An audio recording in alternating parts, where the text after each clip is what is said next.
Hi, everybody.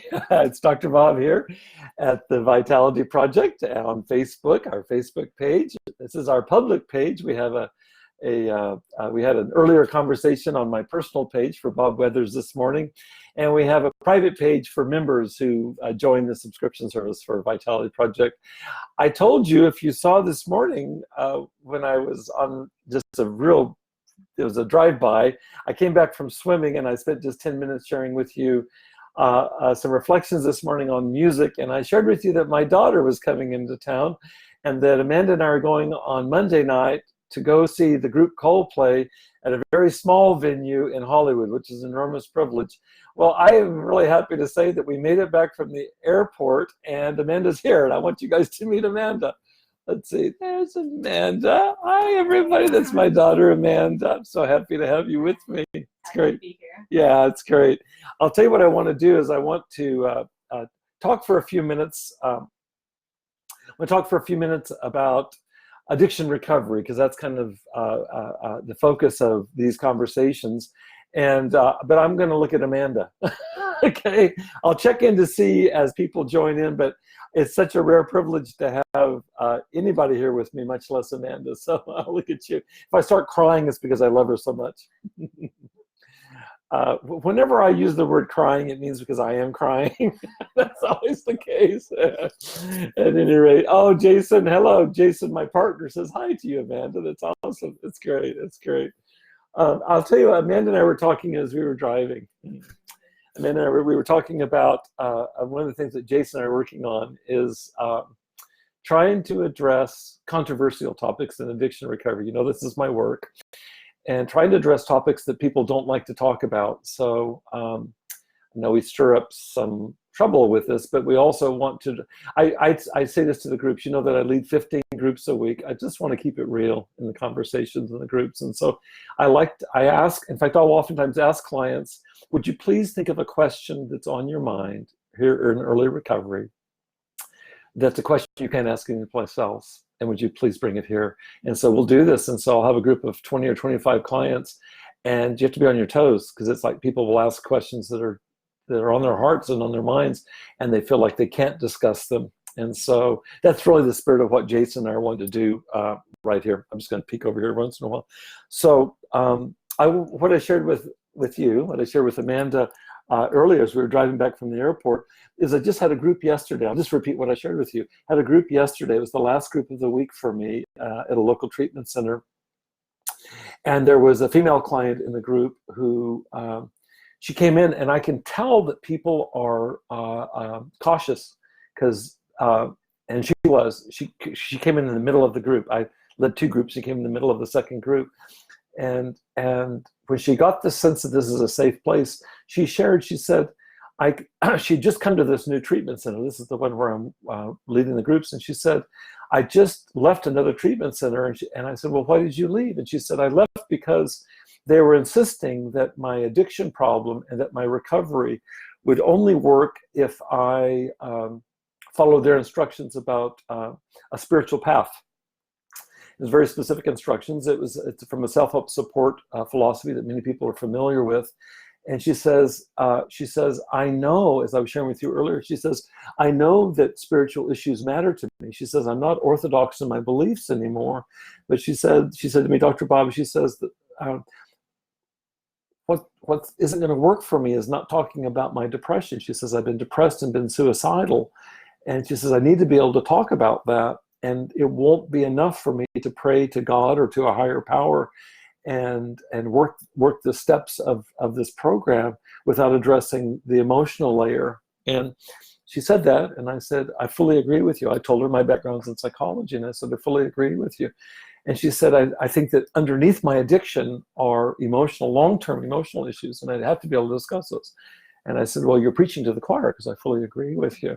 And then she, I think once she realized that that was safe, she went further to say, Alan is online. Uncle Alan is online. Uncle Alan, it's good to see you. I want you to see Amanda. Amanda, hi. It's great to have you here, Alan. It's wonderful to have you here. And so she went further, and she said she's in a healthcare profession, I want to respect her confidentiality. She's in the healthcare profession, and she's been exposed to a lot of medical trauma. Alan's a nurse, and Alan knows that we come from a family where dad was a doctor, mom was a nurse, Alan's a nurse, Nancy, our sister, is a nurse. That's why I didn't go into medicine. I don't think I had, I honestly do not feel like I have the stomach for managing what Alan's dealt with and mom and Nancy have dealt with and dad dealt with.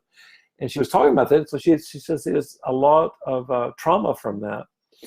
And I don't think I want to go into the details of that out of respect for her confidentiality, out of respect for people's sensibilities. But what she said is, I got to have some place to work out the trauma. She says, I know that the trauma is underlying my addictive behaviors. I know that depression is underlying my addictive behaviors.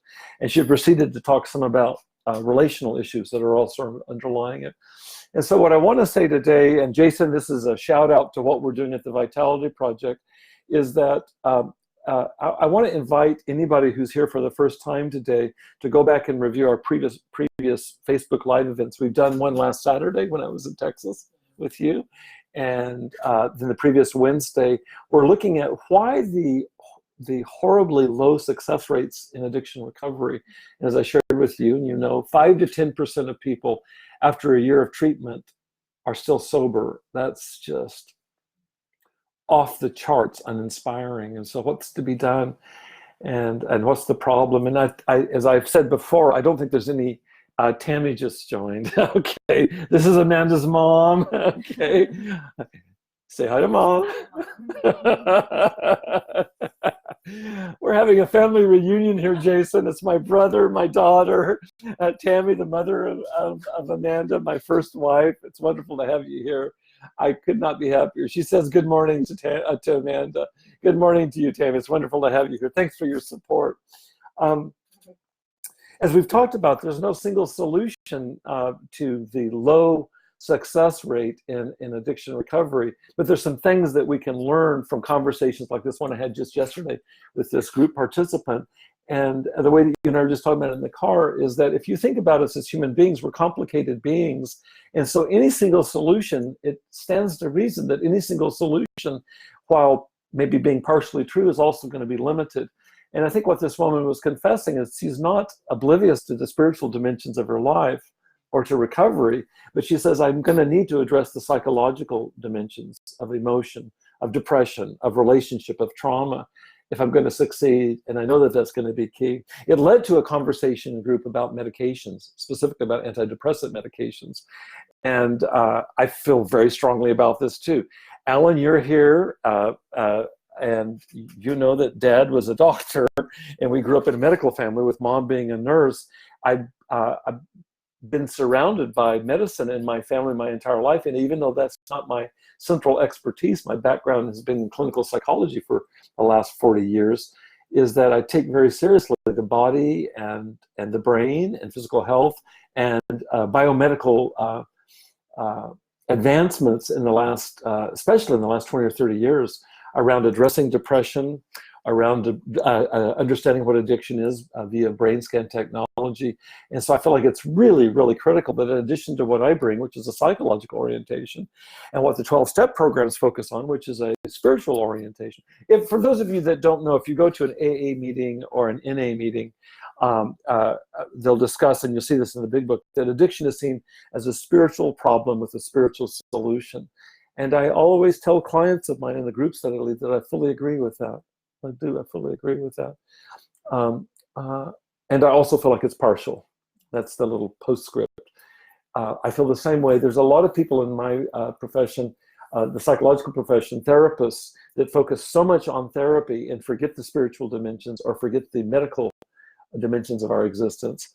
And I've worked closely with doctors over the years, and Alan, you're a nurse by background, and so is Nancy, and so was Mom, and Dad was a doctor, is that you run into people in the medical profession that don't look at the emotional or the spiritual dimensions. And so what would it be like to imagine, just for simplicity's sake, that we're all body, mind, spirit individuals, as that those are indivisible, that we have all three of those dimensions, and that in anything in life, to be fulfilled in life, to feel serenity in life, is going to require attending to all those dimensions. And I feel really strongly about this.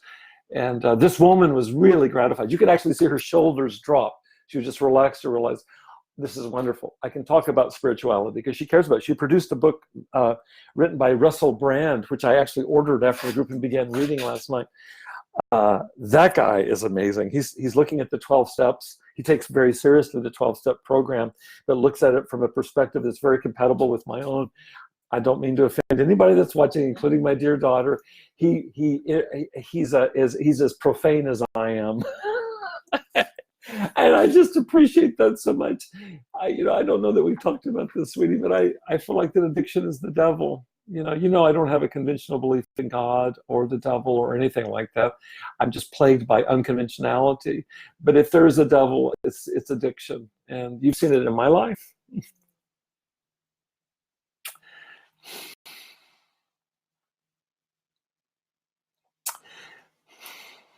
It takes out the best. It takes out the best of us.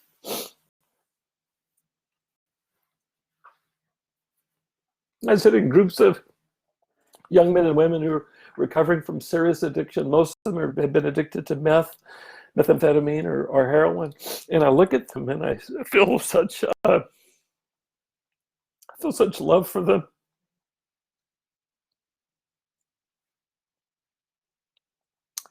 Incredibly creative people, very sensitive people, very bright people, and not all of them are. The other day I was talking in group and they laughed at this. I said, not everybody in this group is bright. It got us to talking about different kinds of intelligence. Everybody in the group has some brightness. We actually went around the group and I asked each person, we talked about multiple intelligences. It's a theory that's developed by Howard Gardner, a psychologist at Harvard.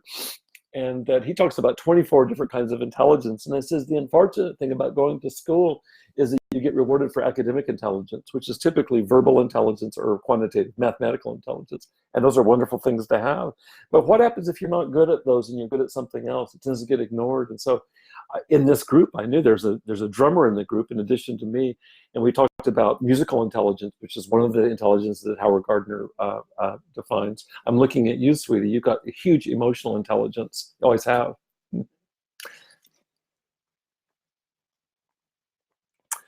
Emotional intelligence correlates higher with success in life than academic intelligence, and all the studies that have been done at Harvard prove that. The brightest people that graduate from Harvard's School of Business, which is the premier school of business in the country, they tracked them for decades, and those with the highest IQ scores, those with the highest academic record, weren't the most successful. Turns out the people that are most successful have the highest levels of emotional intelligence and social intelligence. That's what we'd call street smarts. And we all know that instinctively that's true. But those things don't get rewarded in school. We talked about, here's one I told the group, one that you know that I don't have, is culinary intelligence. There actually is culinary intelligence. Tammy, I'm sorry. She can vouch for that too. Tammy has that, you have that. Alan, you have that. Jason, I think you might have that too. I don't have the least bit of culinary intelligence. My wife, Colleen, will show me how to cook something and I'll forget how to do it the next day. She just is dumbfounded. It's like, I just don't have that. There's definitely kinesthetic intelligence. You know people as well as I that are just naturally gifted at athletics. There's moral intelligence, is that you can be so bright intellectually and make really stupid decisions morally. In fact, I talked about this in terms of our group. I talked about how it is that addiction takes all of us. I don't assume that there's a bad person in a group that I meet with. There are some people that are just kind of bad. They just never developed moral intelligence. But it's a rare person. Most people have gotten that, but I talked about addiction as being a regressive illness. It'll take you from being a moral person to being something that's less than moral. And so it's built in by definition. It takes people down that track. There's also spiritual intelligence. It's interesting. I talked in this group, there's a young woman in this group. She brings her dog to the group. And she's very young. She came up to me the other day and she gave me a hug. And she says, will you be my dad? I'm saying that to my daughter. And I looked at her and I said, that's very sweet. I said, I'm obviously old enough to be your grandfather, maybe your great grandfather, but let's be kind. And but what she was resonating with is that she's got a keen spiritual sense of things. And I found that as soon as she began talking, you could see that some people just have that on board. It's really extraordinary. And so we went around the group and each person got to name something that they're good at. It was in terms of intelligence. I mean, people talked about hunting and fishing, and it wasn't just men. It was very cool to me. There was a woman that said she's gifted at that. But we had musicians, we had people that know how to take care of kids. We had people that took care of pets, animals. People that were good at. Several people were good at strategy. They had like strategic intelligence. I loved that. It occurs to me as we're talking about this right now is that this is the kind of conversation that's possible in a group that embraces the whole realm. Is that this is all that I'm sharing is out of the literature of moral intelligence, which Tammy can vouch for this. I started studying that in the fall of 1977 at Fresno Pacific. Tammy, you were with me. I can still remember the textbook that I had for that class, and I started studying this stuff. That's 42 years ago, 43 years ago. And it stayed with me all these years. It's like, why isn't that relevant to talking about addiction and recovery just as much as talking about spirituality, and just as much as looking at addiction from a medical perspective? It's like, why not approach it from all perspectives? I want to say a word. I'll thank you, Jason. Jason, hi, Vicki. Vicki's a former student of mine here locally in Southern California. It's great to have you with us, Vicki. Wonderful, wonderful. Vicki, I have my daughter with me. Amanda, say hi to Vicki. Hello. Vicki was in the program with Faith. She was in the program out at Cal State San Bernardino. Faith I met Faith in the fall of 1977. Tammy remembers Faith. And we studied moral intelligence together. That's all those years ago. And Vicki, you're a student of Faith. That's wonderful. What I wanted to say was that it's clear to me that addiction recovery requires coming at this from every possible perspective that we can entertain. And that sometimes in groups what's missing, or in treatment centers what's missing, is appreciation for the psychological, and that's kind of my front yard. Other times what's missing is an emphasis on the spiritual. I think that's a huge loss. I think of spirituality as universal. I don't think you have to be a Christian or a Buddhist or anything to be spiritual. I believe it's in all of us. And I think of spirituality as being whatever is of highest value to you, whatever gives your life meaning. I remember when you were at San Diego State, you wrote a paper on a purpose-driven life, on the work that's being done at Saddleback Church by Pastor Rick Warren. That's spirituality, and it can be in a Christian form like it is with Pastor Warren, or it can be in a non-Christian. There are people that are secular that don't have a belief in God that have profound spirituality. So it's that sense, I'd like to have an inclusive spirituality. So in that sense, that needs to be discussed. And I think that I talk a lot to young men and women who are in recovery from addiction, and I say, we have a leg up on most people. And when I'm in a room, I said, all of us know addiction firsthand, and addiction to substance. And I said, it's very hard to explain to somebody who's never been addicted to alcohol, or been addicted to cocaine, or been addicted to methamphetamine, or addicted to heroin, or whatever. It's very hard to explain to somebody when you're just overtaken by a chemical. I do know firsthand what that feels like, and it scared the dickens out of me. It's really, really, really scary. And you feel hopeless because it's like your body is no longer in your control, your mind's no longer in your control. So I tell people, I say that I'm working with, you have a leg up on most people. You have a leg up on most therapists, because most therapists don't know addiction from the inside. Most doctors don't know addiction from the inside. Addiction to substance. And I said, most people, including you guys, and I bust them, most of us are ignorant about addiction from the outside. What I mean by that is a scientific perspective on addiction. So that I think people that have been addicted know addiction personally from the inside, subjectively, but they don't understand it objectively. So I feel like it's on me and people like me that work in treatment centers to provide that information. So I read all the time about this and try to present that. And I said, and one of my goals is that you're my daughter. Tammy was my first wife. Alan's my brother. Jason's my friend. I want to provide information so that I can help educate you about addiction. I don't want you to be addicted from the inside ever. I pray to God that you won't be. I don't think that you will be. But I do want you to understand it from the outside, because it can help make sense of what doesn't make sense otherwise. And I want people that are in recovery from addiction to understand addiction from the outside, because the typical rabbit hole that we go down, and I know this firsthand, is you go down the rabbit hole of shame. Just feel like absolutely like just complete loser, defective, broken, hopeless, and that'll kill people. And so I think that having good objective information is liberating. I think it can be really helpful. I tell people that being smart about addiction won't save you from addiction, but it will give you a leg up. It would be very helpful to have good information about it. So here's the rub, is that, okay, this is all wonderful. People can benefit from a holistic approach to addiction like this.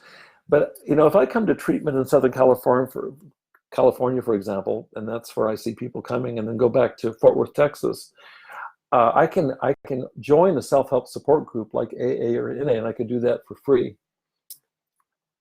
And the focus there will be on spirituality, and that's a value. But you're talking about getting psychological help and getting medical help, and what if I can't afford that? Many of the clients I work with have lost jobs, they've lost insurance. They don't have the money to pay for a therapist. They can't afford a psychiatrist. It's a huge problem. It's a huge problem. It's very painful to me, because people leave and they don't have adequate support. Addressing the spiritual dimension of recovery is important, but it's not sufficient for many clients. Those for whom it's sufficient, I don't see them again. Those for whom it's insufficient, they either relapse and come back and I do see them again, or they relapse and they die. So that's the rub, and that's exactly what Jason and I are trying to do with the Vitality Project. Try to provide psychological information, try to provide medical information, try to be a hub. And so we have all kinds of resources online. I'm trying to get as smart as I can get about this stuff. I'm reading things like this all the time. It's ridiculous. But I care a lot about providing this information. I think that ignorance is enslaving. I think it's really important to provide good information. And so what we're trying to do with the Vitality Project, I think you know this, sweetie, is we're trying to do two things. Try to make this service affordable. And so we try to make it very affordable, so that you can have hours and hours of resources every week, every month, for a fraction of what you'd pay to see a therapist for 1 hour. So it's just flat out affordable is what we're trying to do. We have to make it work in terms of being able to pay for the infrastructure, but it's meant to be affordable. And the other piece is that I work with clients that don't have cars. They can't drive to a meeting. They can't go to a 12-step meeting. They don't have access. And there's more and more availability online for them for spiritual support, and I'm great with that. But we're wanting to make this accessible to people. That's why it's online. It's completely online. And Amanda, this is Amanda, my daughter. Amanda went to San Diego State. And I remember when you graduated from San Diego State, you graduated from their social work program, and you went to Cal State Bakersfield to get your master's. I remember when you graduated from San Diego State, I wonder if you remember telling me, you said, Dad, I had a bunch of classes online. I think you might have said even like maybe half of my classes were available online. That might be an exaggeration. But I remember you saying, and you pulled out your phone and you said, if I could have had every class on this, I would have been even better. I remember you saying that. I don't remember. And I've thought about that over the years, because I think that you're of a generation, you and Matt, Amanda's husband is Matt, you and Matt grew up, and your kids, Owen and Emma, are growing up where it's just part and parcel. Being online is who you are. I'm this kind of dinosaur with a leg in each world, kind of a leg in the old world and a leg in the new world. And I think that people of your generation are not going to prioritize driving for an hour to see a therapist for an hour and then drive back. It's not even feasible with your life, with all that you're balancing with Matt's life. And so we've got to get wise to that. And so we're meaning to make the Vitality Project not only really affordable, but also really accessible. And so let me say a word about the Vitality Project, and then we'll sign off in just a second. Thank all of you for joining today, and some of you will be viewing this later. Let me recommend, Jason's put the links here. You can go to vitalityproject.life and find out more about this. But in a nutshell, what we're trying to do is provide what Amanda and I are doing today, which is provide good information. So we have daily video posts and blog posts. I do that every morning, rolling out of bed with Dr. Bob. And we have multiple group meetings a week for everybody who's a member of the Vitality Project. We have multiple group meetings a week, and we set them up at different times of the day because we have clients who are in Europe and South Africa and Australia. We have to figure out a time where people can meet. So we do that. We also have a buddy system. So that, for example, you and I could be members and we'd be buddies and we check in with each other as much as we want to via text, email, phone, Skype, whatever. And then finally, there's just exactly, Amanda works at the university that I used to work at, California Central University, and they've got the students have an online discussion forum where they can engage with the faculty, they can engage with one another, and we've completely adopted that with the Vitality Project. So there's a discussion forum that's 24/7 available, and because we have clients all around the world or members all around the world, you could go on in the middle of the night from Fort Worth, Texas, and there'll be somebody in Uganda that will be awake or waking up, or somebody in Australia. And so the goal is that you have constant access in that way. And I'm engaged in all of those media right now, and we're going to hire people as we grow. We're going to hire people to be make this as personal as possible. So I encourage all of you who are watching this. Thank you for watching. I encourage all of you to follow up. You can go to vitalityproject.live. You can go to YouTube, Jason. I know you're going to appreciate this. I think Jason told me we have 100 plus. I can't remember, and I'm not going to look it up, but we have 100 plus video posts on addiction recovery on YouTube. Just look up Vitality Project and they're there. That's amazing. Our wish, one of our wishes is to, after a year's worth of posts, so we have 365 posts, our wish is to take those and put those into a book. It'll be a book length treatment. And the cool thing is that there'll be, because I write the blog post and then I do it live, is that people will be able to read it and then press a link that'll take them to the video blog. Isn't that cool? Yeah, so anyway, so we're working on a number of different things. I hope this is helpful to you all. Let me suggest something. If you're interested or you have questions or you come to this later, write me in the comments section. Write me if you would, and I'll respond to you. You can write me here through the Vitality Project. This is the public page for Vitality Project. You can also write me at I think my Facebook page is just Robert Weathers, Robert Stanley Weathers. Dr. Bob. You can write me there and I'll respond to you. And I really do invite you to come back and join us. We'll be back next Wednesday for this same conversation. Between now and then, Amanda and I get to go see Coldplay. We're going to go to Laguna Beach this afternoon and go for a walk on the beach. We'll take all of you with us, okay? Thank you for joining. Amanda, thank you. Say goodbye to everybody, Amanda. Bye. It's wonderful to have you. Thanks, Alan. Thank you, Tammy. Thank you, Vicki, for joining. Jason. Appreciate all of you coming, and we'll see you guys. Come back next Wednesday. We'll be announcing on Facebook. We'll have an event next Wednesday evening and next Saturday morning again, just like this. And we'll be extending this idea of looking at what are some of the limitations in addiction recovery and what can we do to address those, and try to weave in how we're trying to do that here, Jason and I, with the Vitality Project. Thank you, guys. Blessings. Have a wonderful weekend.